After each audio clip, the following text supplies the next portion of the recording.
Welcome back to the Chasing Common Ground podcast. My name is Chris, and I am your host.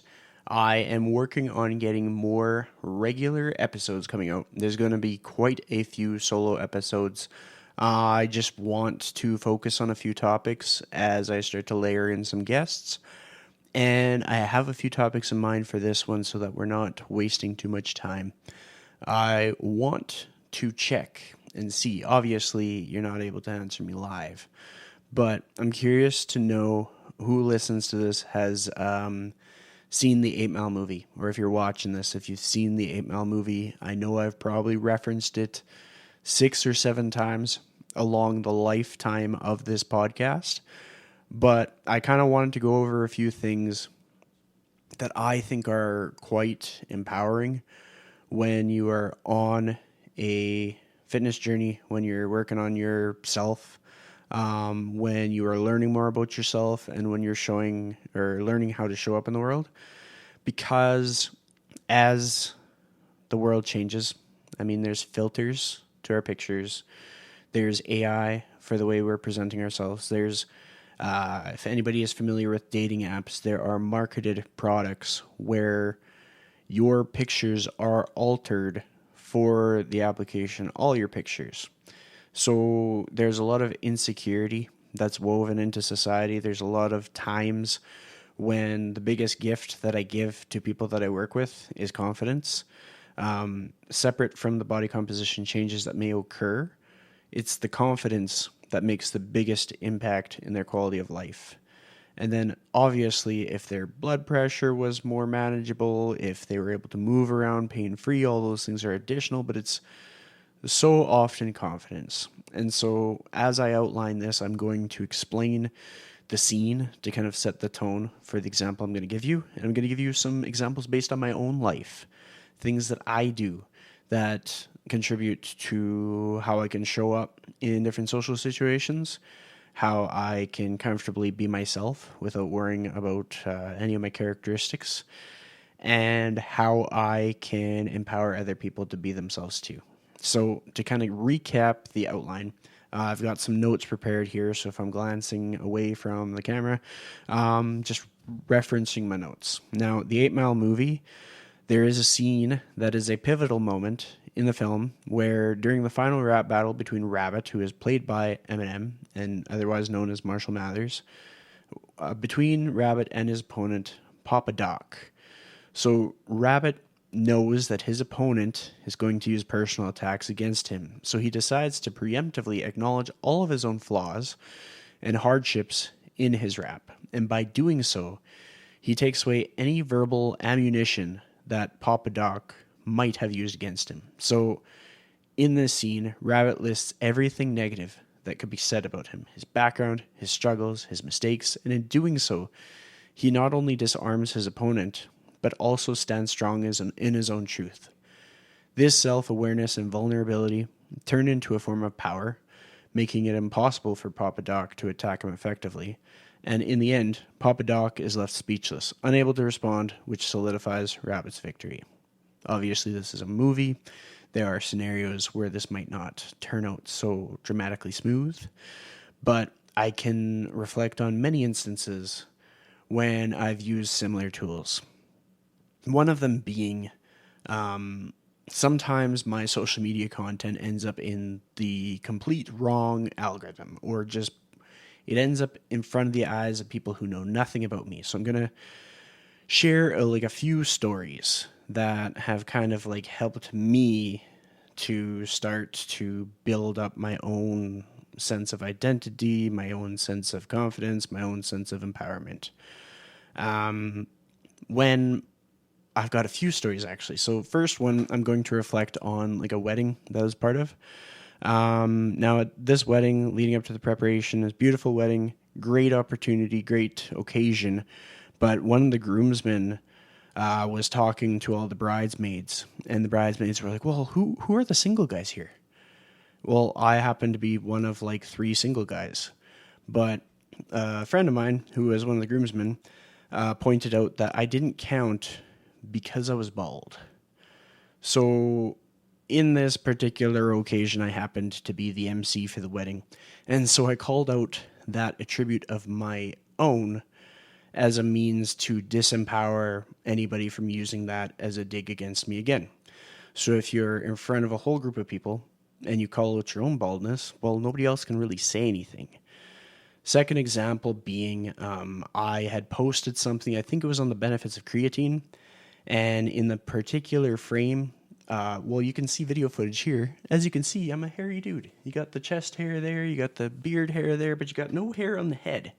And the observation the guy made was basically, man has more hair on his chest than on his head. And I was like, oh, no shit. Like, I had to shave this off. Obviously, there's a lot of things that go into that look. Like, a person reaches a crossroads where they're like, I'm just going to be the bald dude with the beard. Some people have a lot of hair on their head. I had progressively less and less. But if you look at my dad and my mom's dad, they're both bald, so it kind of makes sense. All that aside, I have often led with that physical description where some people might feel like it's kind of like a dig at myself. It's kind of like, okay, we got that out of the way. What else you got? Like, I'm 5'8". Okay, I'm 5'8". Now what are you going to say? That I'm short? Because I already announced it. So in doing that, it allows me to move forward with the tangible steps that I can take, like showing up to the gym, like showing up for my family, like showing up for all of my commitments, obligations, like showing up towards my goals, and not worrying about stuff. I'm not worried about going to Turkey to get a hair transplant. No disrespect to anybody who would like to do that or has done that, because it's situational, case by case. But when I'm working with people in their fitness, the last thing I need to do is make people feel insecure. To be quite blunt, I have crossed paths with people who cause more insecurity in their work with others than confidence. And that is probably a huge influence as to why I am the way I am. As a preface, all of these people that I'm listing as examples no longer work as a coach in the industry. It kind of works itself out, so there's nobody that I need to warn anybody away from working with, because they are not working as a coach. They have moved into different industries because they did not find success in giving people confidence because of the strategies that they've used. That said, I have known many coaches with eating disorders that cause other people to have eating disorders because of the way that they bring out insecurities and amplify them, rather than allowing people to own their own physical attributes. There are times when somebody may relate to me because I do not go around with like a six-pack year-round. I don't have this chiseled physique. That said, there's always context and nuance to everything. I am a very active person. I can use my body to lift heavy things. I can be very involved. I can compete in the sports that I'm interested in, whether that be going and doing a 10K run at some points in my career to competing in jiu-jitsu now. I've been at the top of a leaderboard in a cycle bar spin class. I have lifted many times my body weight with a trap bar. So fitness will inevitably look different on everybody. And probably the best example is looking at different Olympic athletes, where it's like their caliber of athleticism was merit-based. They had to outperform other people in order to represent their country. And at which point they did, then they competed against people from all over the world. And if there was no athleticism to their body, they would not be there. And so how they look has no correlation to their athleticism in this instance. The context and the nuance is, let's say somebody is using other people's examples of a diversity to allow them to not do scary and uncomfortable things. So maybe someone is like, well, not all athletes at the Olympics look like people on specific fitness magazines or something like that. And they're like, and for that reason, I will not get 2,000 steps because I can just be the way I am. That is almost taking it too far, where they're missing out on a lot of health benefits, on a lot of their own like performance benefits, mental, physical. We all know that getting a certain baseline amount of activity will not only benefit your physical health, but also your mental health. So that's where you draw the line, where you can equip people to position themselves where they are aware of everything that they could possibly be self-conscious of based on other people's judgments on them. They put it out all on the table, and now that's disempowered any critics that could come into their space. From there, they're able to start making steps to move forward. They're able to start being regular with their training. They're able to start being regular with their nutrition because they're no longer nearly as concerned with what other people think of them. For me, when I'm able to call out anything that anybody could ever use as an attack on me, I disempower them. Could it be that I have spent a lot of my life solo? So be it. I've addressed it. What do you have now? You have nothing. I've accomplished a lot in this time, and I have proven that I am a very capable, independent, strong, awesome human being. And I do that the same way for any of my clients, regardless of their situation, whether they are a grandmother, a grandfather, a cousin, an uncle, an aunt, a kid, no matter what. I'd rather pull out their empowerment than amplify their insecurity as a means to make them need me more. People work with me because they like working with me, point blank, the end. Next point here is, I think, super important. And this is going to be kind of a great segue, because what we're going to talk about is how important it is to try something difficult or scary every day. Much like for Rabbit or Marshall Mathers, much like how he would feel very intimidated and scared going up on the stage and sharing his insecurities or weaknesses or shortcomings or failures, etc., is also scary to try new things and step out of your comfort zone.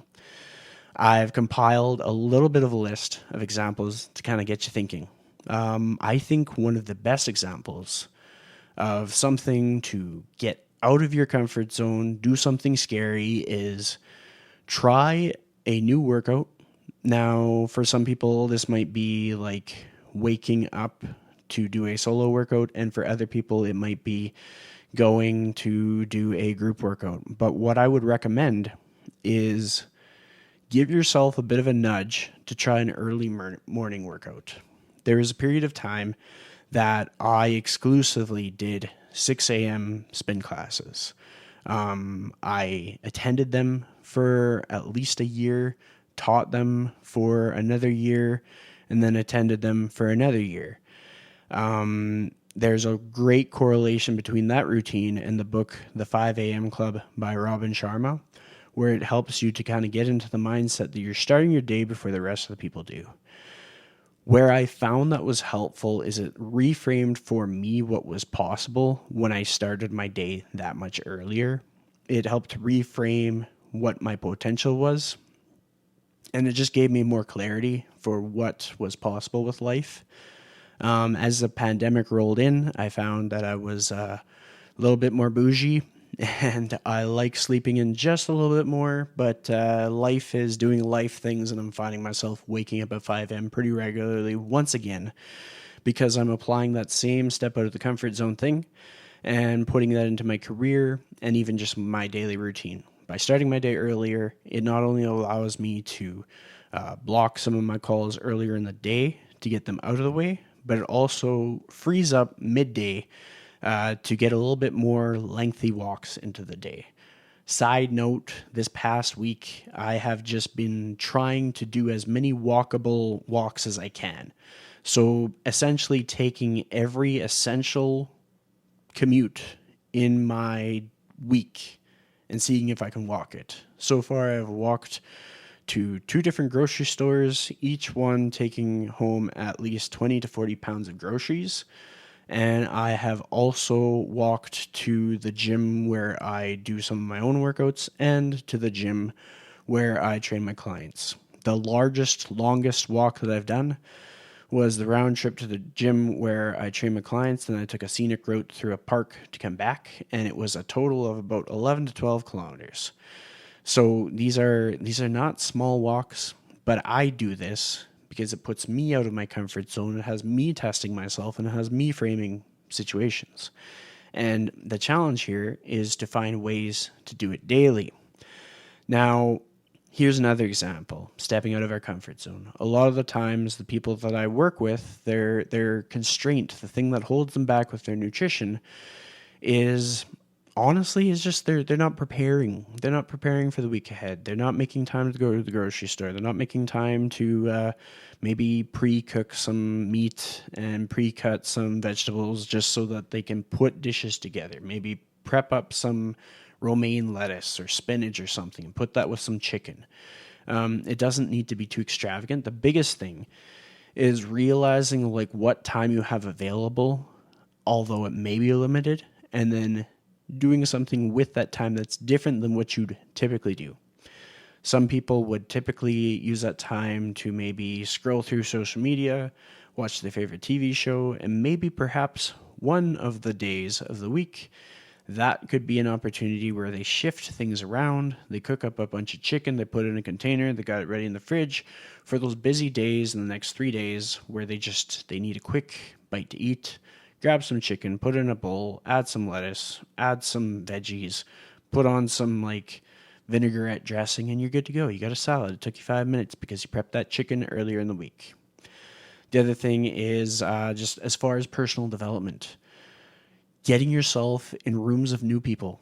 This is something that was super uncomfortable for me earlier on, where if I had to go to a networking event or a conference or a meeting where there was people that I didn't know, I'd be super anxious and I just avoid it. But at this point, I've done it so many times that I kind of have this routine where I just kind of like enter the room, meet one person at a time, make some new connections. I don't need to meet everybody. I don't need to be the center of attention, but I get in there and I make at least one connection, and it makes it a lot less intimidating. And I think by continuing to create new connections in life, it is extremely beneficial.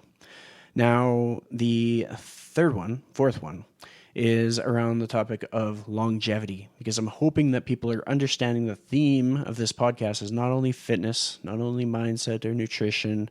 It's so many things, but a lot of it is just drawing out that quality of life where you're not only able to enjoy your life, but you're able to enjoy your life sustainably for a long period of time to get more experiences out of life.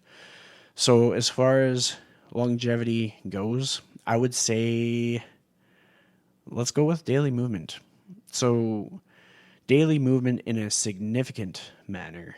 If you've ever played sports, maybe you played like a high school sport, I would encourage you to either find a place to do that sport, a rec league, or just for me, I played 2 years of basketball in junior high. I really enjoyed it. I had some really influential basketball teachers and coaches, primarily my teacher, Mr. Axelson, who I highlighted in a past episode with his wife. Mr. Axelson passed away many years ago now, but he had an impact on me. So I go and I'll shoot hoops and I enjoy it. Whether I'm good at it or not is a great way to move for an hour. I can connect with an old friend and have them join me. So for you, if you used to play volleyball, join a social volleyball team. If you used to run, start blocking out some time to go for a run. If you used to go for disc golf, that basically it's frisbee with golf rules, start doing that. If you have never done that, try doing that. Find fun ways to move daily for more than just 10 minutes. Push it to an hour. Break a sweat. Whether you're 50, 60, 70, 20, 15, doesn't matter. If you're already doing that, I would look at optimizing your sleep schedule, which for some people can be earth-shattering is the best way to describe it. Because if you have a routine where at the end of the day, you're typically going to be scrolling on your phone or you're watching a TV show, that might mean you have to switch that, put your device somewhere else, and read 2 chapters of a book that makes you sleepy.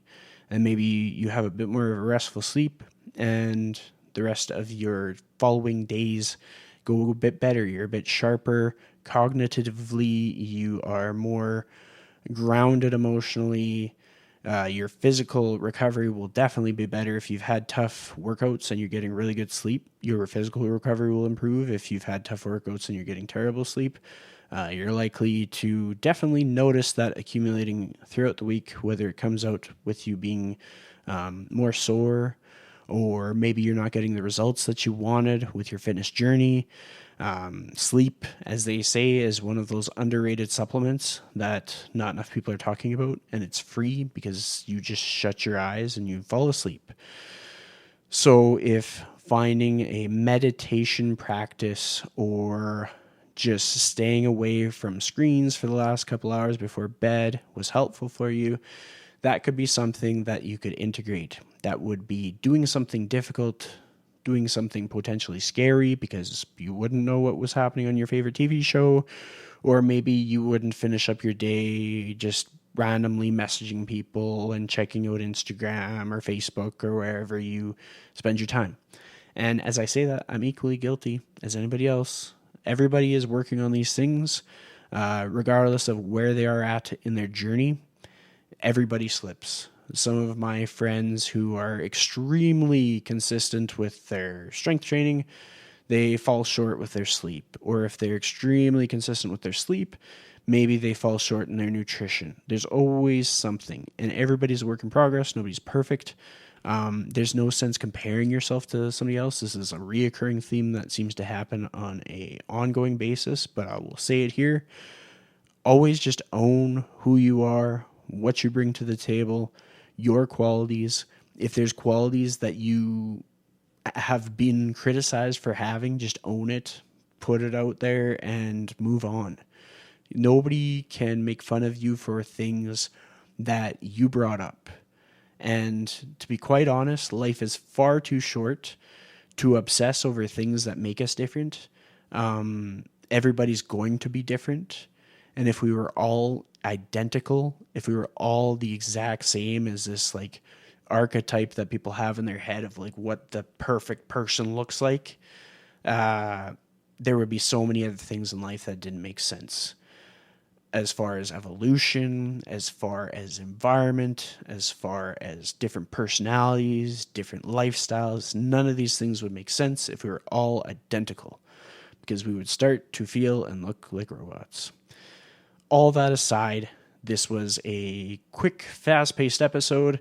If you enjoyed this one, please rate the show, whether it be on Spotify or Apple Podcasts.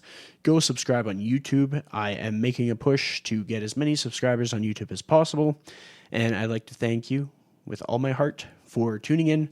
I'm going to be trying to be more and more consistent with these themed solo episodes, and I will bring back some guests. Looking to bring on some guests that I have some close connections to, perhaps some guests that I might be crossing paths with in real life, because that's a lot more fun to go on walks with people and meet up with people.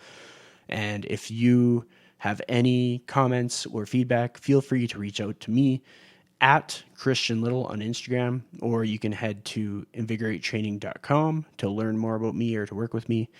And that is that. We will catch you on the next one.